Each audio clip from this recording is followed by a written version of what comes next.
and your miles and miles for your nice warm bed. You just remember what your old past said, or you got a friend. Hello, and welcome to Cash Talks. And thank you for tuning in. My name is Brittany, and today we are talking about how friends don't let friends go broke. We will be focusing on how to intervene when a friend overspends. Now, we all have that friend that we have no idea how they spend cash like crazy and seem to have an endless supply. But who really wants to ask, hey man, where'd you get this kind of money from? Yet we all know when enough spending is enough, and we got to say something about this excess spending going on. Today's guest is going to be Miss Anise, who has witnessed this first-hand account while watching her roommate, who is a college student, just spend ridiculous amounts and ask to borrow money all the time. But before we have her on, let's chat about how communication should be handled in this tough situation after the break. Friends you need when the road is rough ahead and your miles and miles for your nice warm bed.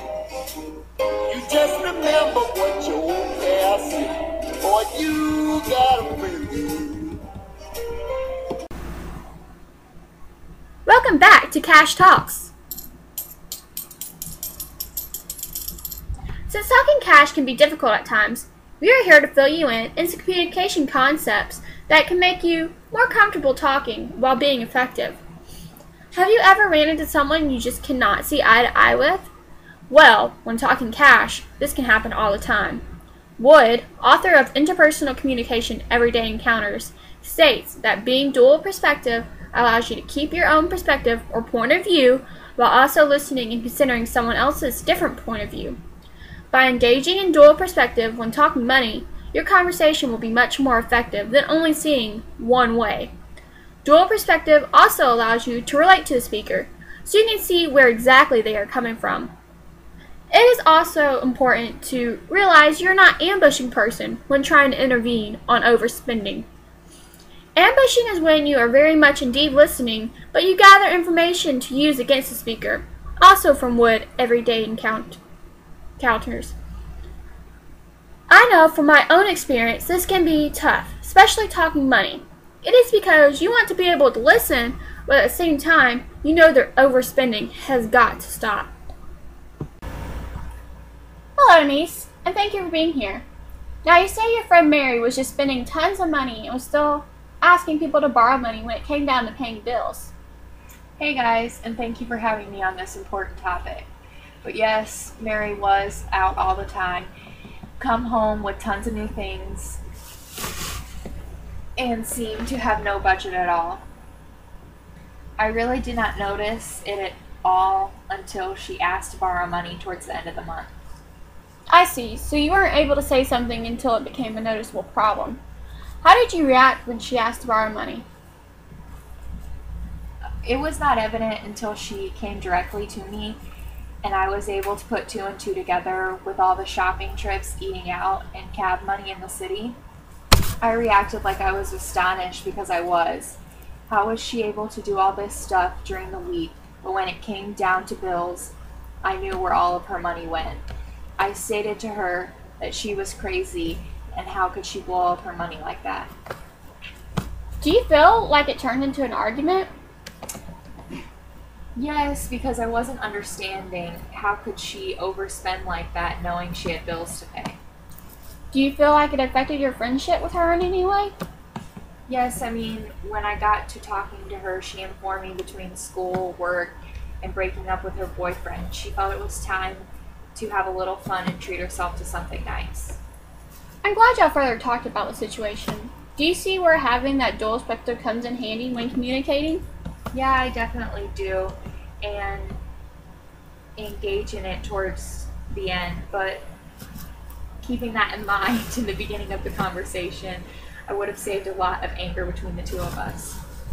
Thank you, Anise. And thank you, Anise.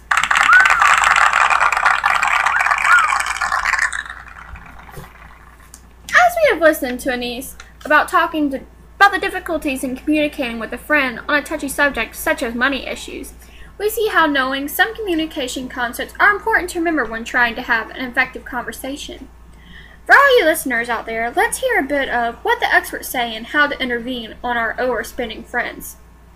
The facts are, we spend $1.33 for every dollar earned, according to the Census Bureau. But when do we actually notice this problem? When it is too late.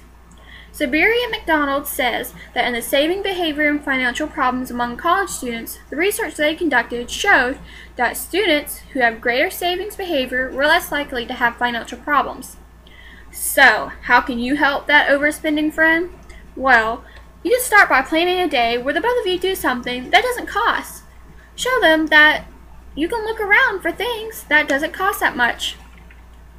You can look into college activity lists. You are bound to see a day where they're holding a totally free activity around campus. This saving you gas or cab fare while still getting out of the house and enjoying each other's company.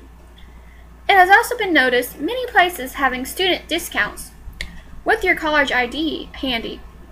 This being able to put $1 or $2 you saved into the piggy bank.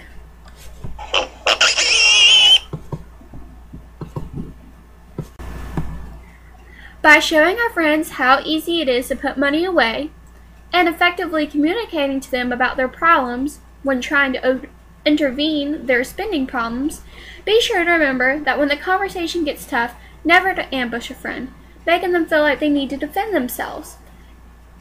And always remember to engage in a dual perspective. You never know when you might learn something new from them or when they really need a listener. Always try to have an effective conversation. You never know where it may lead to. As tough as it may seem, an overspending friend may learn a thing or two by those who are trying to intervene.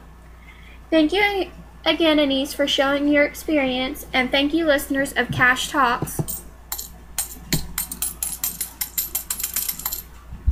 I hope this bit of information on saving tips and communication skills help you help a friend in need. Signing out.